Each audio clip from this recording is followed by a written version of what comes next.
બાપાએ તો કીધું કે હરતા ને ફરતા દેખું તારી મૂર્તિ. બાપા કે મૂર્તિમાં રહીને જ દરેક કામ કરવાનું. તેમાં જમનાબાઈ બંધુ એ ભગવાનની મૂર્તિમાં રહીને બંધુ ભગવાનને માટે થાળ બંધુ બનાવ્યો. આ સર્વોપરી સર્વ અવતારના અવતારી શ્રી સ્વામિનારાયણ ભગવાન જે અક્ષરધામમાં બિરાજે છે એ જ ભગવાન આ ધામને પોતાનું ઘર માની અને યાવત ચંદ્ર દિવાકરો સુધી સદાય પ્રગટ અને પ્રત્યક્ષ બાપા કે અહીંયા બિરાજી અને દર્શનદાન આપવાના છે કે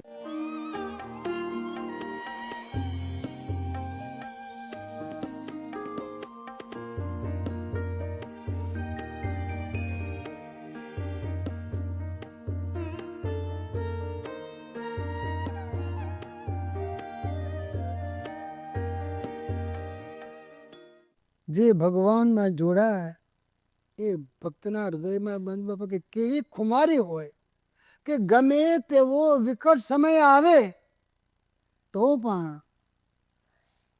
ધર્મ નિયમમાં ક્યારે પણ બાપા કે ચૂક પડે નહીં. હા, તમે જાણો છો કે અત્યારે જમાનો બંધુ લોકોને બંધુ પોતાના ઘર કરતા બહાર ખાવાનું બંધુ બધાને બહુ ગમે. હો આવજો આજે આપણે ક્યાં ભેગા થાય? રેસ્ટોરન્ટમાં ભેગા થવા ભાઈ ક્યાં ભેગા થાય?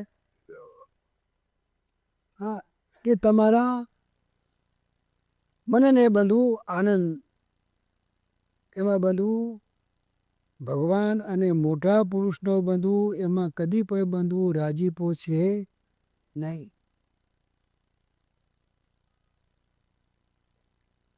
જે બંધુ ગમે તેવો વિકટ સમય આવે કે ગમે તેવી બંધુ વિકટ પરિસ્થિતિ સર્જાય કે ગમે તેવા બંધુ દેશકાળ આવે તો પણ બાપા કે ધર્મ નિયમમાં કંઈ પણ બાપા કે ચૂક પડે નહીં. આવા ભક્ત ઉપર બંધુ ભગવાન પ્રસન્ન થાય અને આવા ભક્ત ઉપર જે ભગવાન પ્રસન્ન થાય એને બાપા કે સમાધિ થાય. સમાધિમાં બંધુ એ ભગવાન પાસે જાય અને પાછા આ લોકમાં પણ બાપા કે આવે. આવી બંધુ ભગવાનને વિશે પતિવ્રતાની બંધુ ભક્તિ હતી.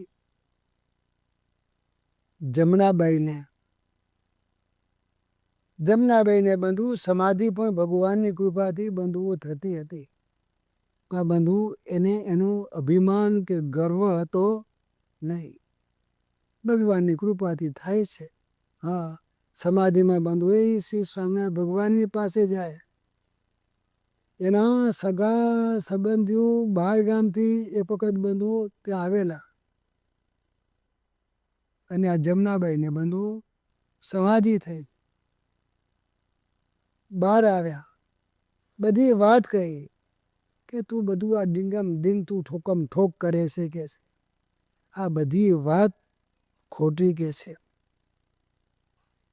કારણ કે બંધુ આ જમનાબાઈનો પ્રસંગ આપના નિષ્કુળાનંદ સ્વામીએ બંધુ ભક્તિ ચિંતામણીમાં પણ બંધુ એનો ઉલ્લેખ કર્યો છે કે કઈ વાત સર્વે છે ખોટી મુખ સ્વાદની કરો છો મોટી જ્યારે નજરે દેખીએ અમે ત્યારે માનીએ જે કહો તમે.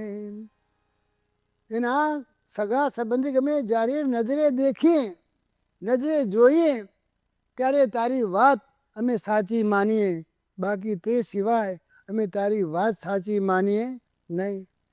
ત્યારે બંધુ આ જમનાબાઈ એ ભગવાનનું સ્મરણ કરતાં કરતાં બંધુ ભગવાનને માટે થાળ બનાવે છે. જ્યારે જ્યારે બંધુ એ ભગવાનનું સ્મરણ કરતાં કરતાં ભગવાનને માટે થાળ બનાવે અને ભગવાનને પ્રાર્થના કરે કે હે પ્રભુ આ થાળ આપ અંગીકાર કરો, તો બંધુઓ ભગવાન એમનો થાળ જમી જાય હા તું કે છે પણ અમે એમ માનીએ નહીં કે છે, અમે નજરે ભાડીએ ત્યારે આ વાત સાચી માનીએ કે છે. આ એક સમય બંધુ આ જમનાબેન એ ભગવાનનું સ્મરણ કરતાં કરતાં જે આપણા ગુરુદેવ જીવનપાલ સ્વામી બાપાએ આપણને બંધુ આ વાત સમજાવી છે કે હાલતા ચાલતા ખાતા પીતા ઉઠતા બેસતા સર્વે ક્રિયાને વિશે એ ભગવાનનું સ્મરણ કરતાં કરતાં બાપાએ તો કીધું કે હરતા ને ફરતા દેખું તારી મૂર્તિ. બાપા કે મૂર્તિમાં રહીને જ દરેક કામ કરવાનું. તેમાં જમનાબાઈ બંધુ એ ભગવાનની મૂર્તિમાં રહીને બંધુ ભગવાનને માટે થાળ બંધુ બનાવ્યો. થાળ બંધુ ભગવાનની આગળ પીરસ્યો. આ બધા બંધુ જેના કુટુંબીજનો હતા આંખો માંડીને બંધુ જોવા માંડ્યા. થાળ તો બંધુ ક્યાં મૂક્યો હતો? જે પ્રતિમા સ્વરૂપે બંધુ ભગવાન દર્શન દાન આપતા હતા એ પ્રતિમા મૂર્તિને બંધુ ભગવાને ને જમનાબાઈએ બંધુ ભગવાનની પાસે થાળ મૂક્યો હતો. એ થાળ મૂક્યો, આંખો બંધ કરી બે હાથ જોઈને ભગવાનને પ્રાર્થના કરતા જાય,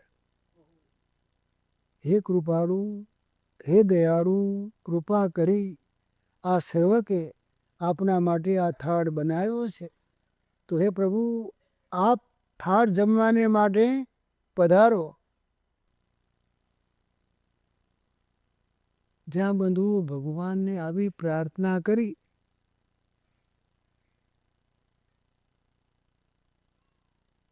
બંધુ એ ભગવાન થાળ જમતા હોય એ તો દર્શન બંધુ કોને થાય? પુણ્યશાળી આત્મા હોય તેમને થાય. પણ બંધુ એમના સગા સંબંધી આવા બંધુ પુણ્યશાળી નહોતા કે જેના કારણે ભગવાન થાળ જમે અને બંધુ એમને દર્શન થાય. પણ હા ભક્તનું ગૌરવ વધારવા માટે જ્યાં બંધુ આ જમનાબાઈએ ભગવાનને પ્રાર્થના કરી તો બંધુ ભગવાને બંધુ એવો પોતાનો પ્રૌઢ પ્રતાપ બંધુઓ ત્યાં બતાવ્યો. એવું ઐશ્વર્ય બંધુઓ ભગવાને બતાવ્યું કે થાળમાંથી બંધુઓ જે વસ્તુ હતી તે બંધુ ઓછી થવા માંડી.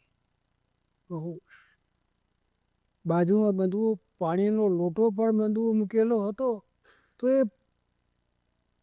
પાણીનો લોટો પણ બંધુ અડધો થઈ ગયો.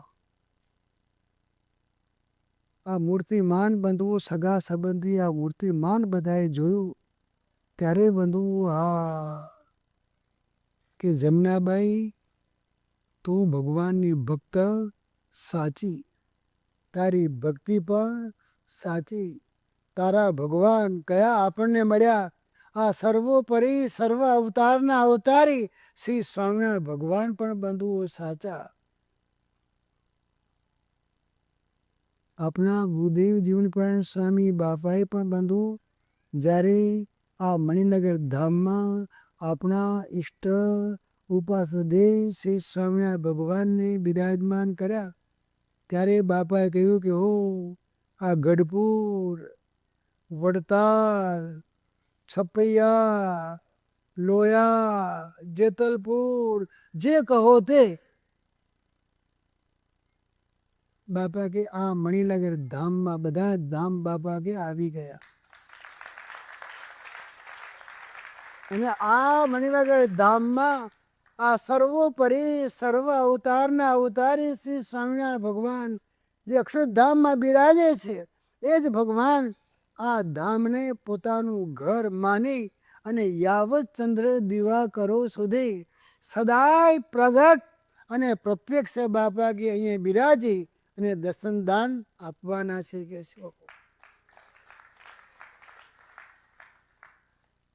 બંધુ આ મણિનગર ધામમાં પણ બિરાજમાન ઘનશ્યામ પ્રભુએ બંધુ એ આપણા હરિચંદાજી સ્વામી હતા એને બંધુ ભગવાનને પ્રત્યે આવી બંધુ ભક્તિ હતી.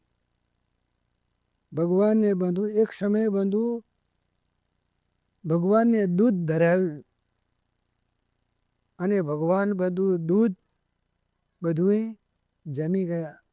દૂધ જમ્યા એનું નિશાની શું કે બધું અહીંયા દૂધનો દોરો બંધુ અહીંયા થયો. આવું જ્યારે બંધુ ભગવાનનું આવું દર્શન ભગવાને કરાયું. ભગવાનના પૂજારી હતા ત્યાર તો બંધુ સંતો ઓછા.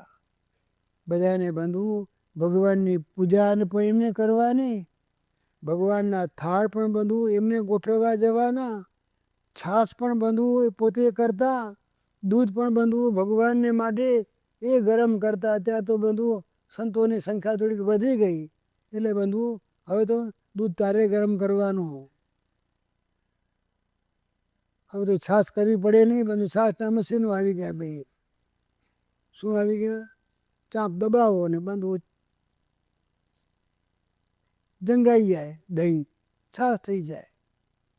ત્યારે તો બંધુ આમાં વલોણા કરવા પડતા તો નહીં હો.